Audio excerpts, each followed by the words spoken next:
Two, one. Hey, this is Mark Kelly. I own Inboundrevenue.com. We're an AdWords agency.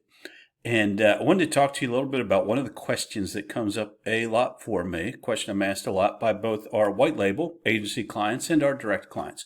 And that question is, what should my AdWords budget be? That's a huge question, and it has more than one answer. And I'm going to give you some of the ways that you can approach that. First of all, the easiest way is to go to inboundrevenue.com/leads, fill out the form, and what we will do is generate a lead gen estimate report for you. And that lead gen estimate is going to have a number of key calculations on it. It's going to estimate your maximum budget that you could spend on AdWords every month.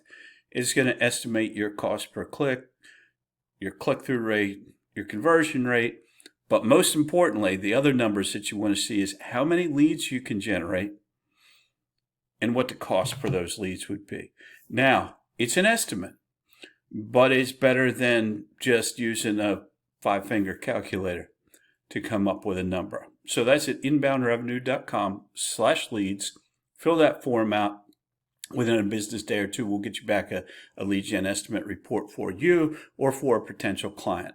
So that's one approach, and that gives you your maximum ad spend. Now, lots of times, someone will ask me what I recommend for an ad spend for AdWords, and that's basically the amount of money that is going to be spent for people clicking on your ads across the course of a month.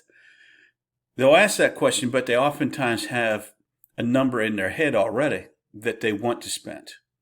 So I ask for that number up front. If there's a number that you think is in your head already, or you've talked to your client about it, and if you haven't talked to your client about that sort of thing, talk to them before talking to me. Learn a little bit about your client's objectives, what they do, or talk to me, and I'll tell you the questions that you should ask.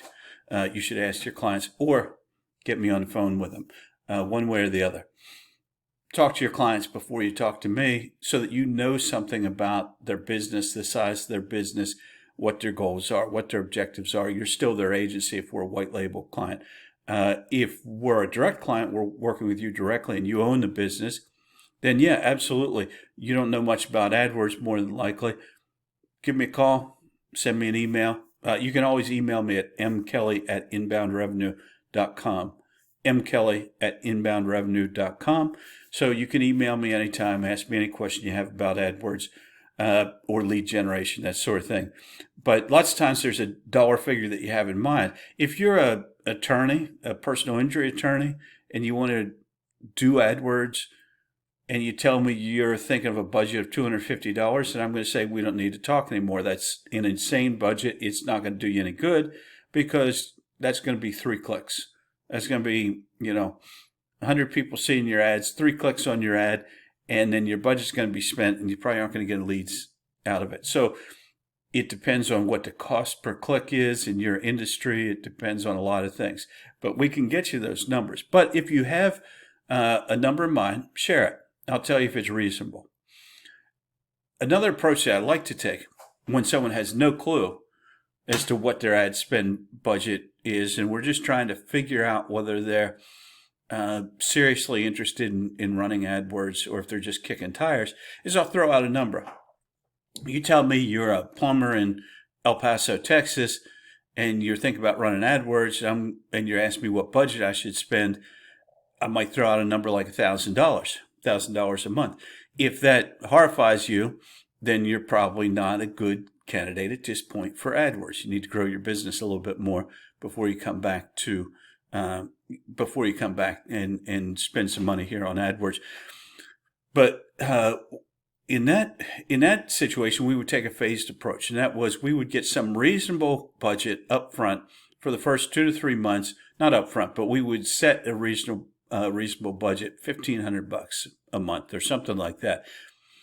Run your campaigns for 2 or 3 months, and then at the end of that time, we've generated some leads, we've generated some data, we have real data as opposed to estimates, and then we can come back to you, as we often do, and say, you're spending $1,500 a month, you're getting, leads at $75 each. They're quality leads. Are you converting these? That sort of thing. And then we could say, so let's say we know everything's good. The campaign's run along fine. We're getting leads. You're doing well with them. They're qualified. You're spending $1,500, but we know that you have the available capacity to spend $3,000 a month. Then we're going to come back to you and say, you're only getting half the leads you could be. We can turn this up to $3,000. And typically, if you're just under budget, and your budget's just running out on a daily basis, then typically you can scale that up by spending more budget. So in that case, we'll come back to you after 2 or 3 months and say you can spend $3,000, you can double your leads. Which leads me to the next discussion. AdWords budget is the wrong way to look at it.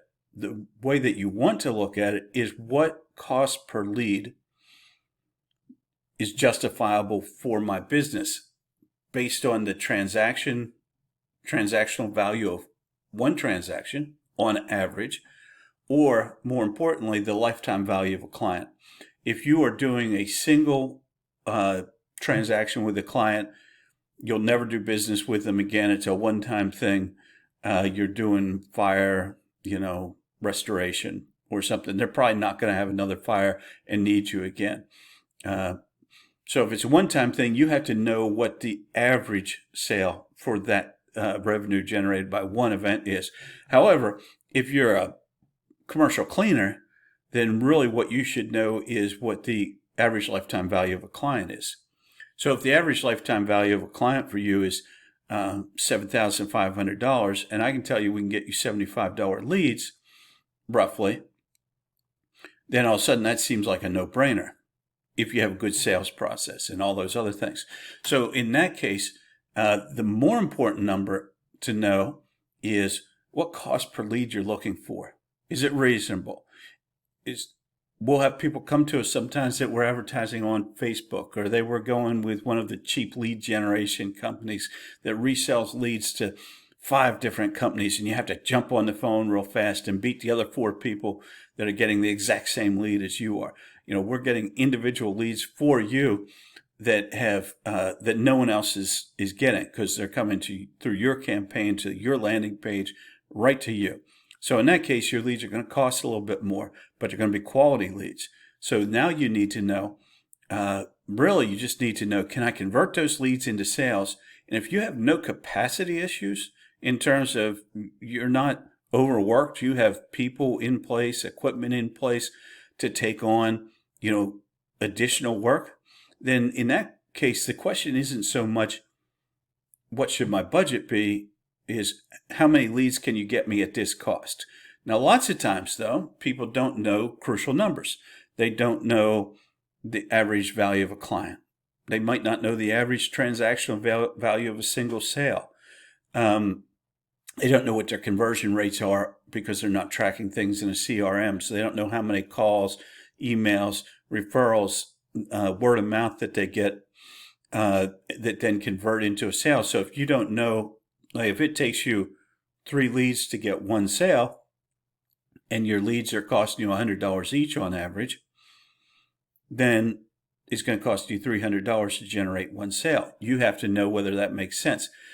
For people that don't know those types of numbers, what I often ask them is, if I could make the phone ring right now, and it was someone who needed what you do, you're a roof repair company. If I could make the phone ring right now with someone saying, I need my roof repaired, I got a hole in my roof, got a leaky roof, what would you pay for that call? Then they have to think about that number. So really, when you get right down to it, it's not so much what your budget should be, it's what cost per lead can you support an ROI on. Hopefully that made sense. If none of this made sense, just reach out to me. I'll try to explain it better. And we'll get this up on the website, and I'll write some blogs and FAQs about this kind of thing. But hopefully that helped with one of the biggest questions that I get all the time: what should my AdWords budget be? You guys enjoy yourself. I appreciate you coming into my kitchen here a little bit and hanging out with us. And I'll be back on here soon.